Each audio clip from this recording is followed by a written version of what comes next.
There was a weaver in a small village who made a promise to herself. Every morning, her fingers ached. The thread would tangle. The goal seemed impossible. Her neighbors whispered, "She will never finish. Why is she forcing herself?" But she understood something they didn't. She wasn't forcing herself out of cruelty. She was forcing herself out of love, because the strongest promise you'll ever make is the one you keep to yourself. This is the story of the weaver and the mountain thread, and the quiet strength that lives inside you. In a village cradled between ancient hills, there lived a weaver named Meera. She was not famous. She did not own much.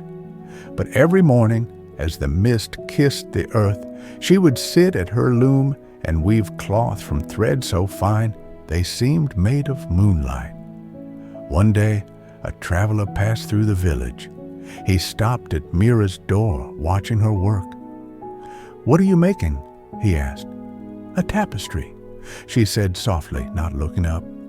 "For the temple on the mountain." The traveler laughed. "That temple? It's 3 days' climb from here. The path is steep. The monks say it will take you a year to weave what they need. Why burden yourself?" Meera smiled, her hands never stopping. "Because I promised myself I would." The days passed like water through cupped hands.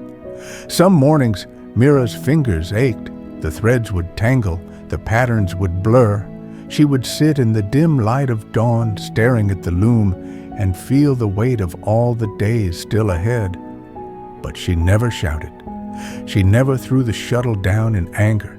Instead, she would close her eyes and breathe. She would remember why she began, not for gold, not for fame, but because deep in her heart she had made a promise to herself. And that promise was a thread stronger than any she could weave. The village children would sometimes watch her. "Meera, auntie," one little girl asked, "what if you can't finish? What if the thread runs out? What if your hands give up?" Meera set down her work and looked at the child with eyes that held the stillness of deep water. "Then I will have tried," she said, "and trying is not the same as failing. Trying is the proof that you are alive." The child tilted her head. "But what if the mountain is too far?" Meera touched the child's hand. "The mountain does not move, little one, but every thread I weave brings it closer." Months passed. There were days when Meera wept quietly, her tears falling onto the fabric. Days when her neighbors whispered, "She will never finish. She is forcing herself for nothing." But Meera did not stop. She learned something those months, something the mountain had been teaching her all along. The goal was not just the tapestry, it was the woman she was becoming while weaving it. Each morning she chose to sit at the loom. She was choosing herself. She was choosing to believe that her hands, though small, could create something lasting, that her will, though tested, could hold steady like a flame in the wind. 1 year and 7 days later, Meera tied the final thread.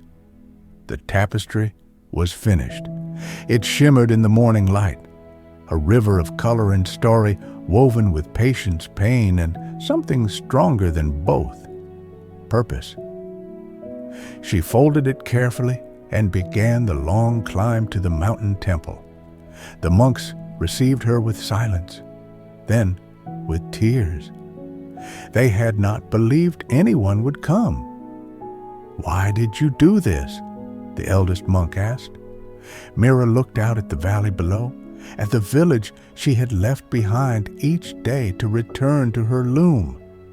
"Because," she said, "I needed to know I could." The traveler returned to the village years later. He asked about the weaver. "She still weaves," the villagers said.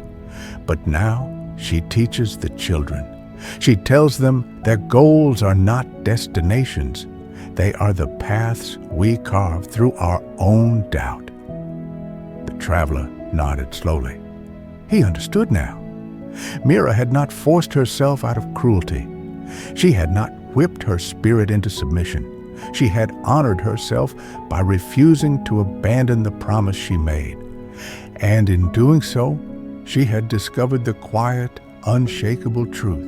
Moral of the story: forcing yourself to achieve a goal is not violence against the self. It is love.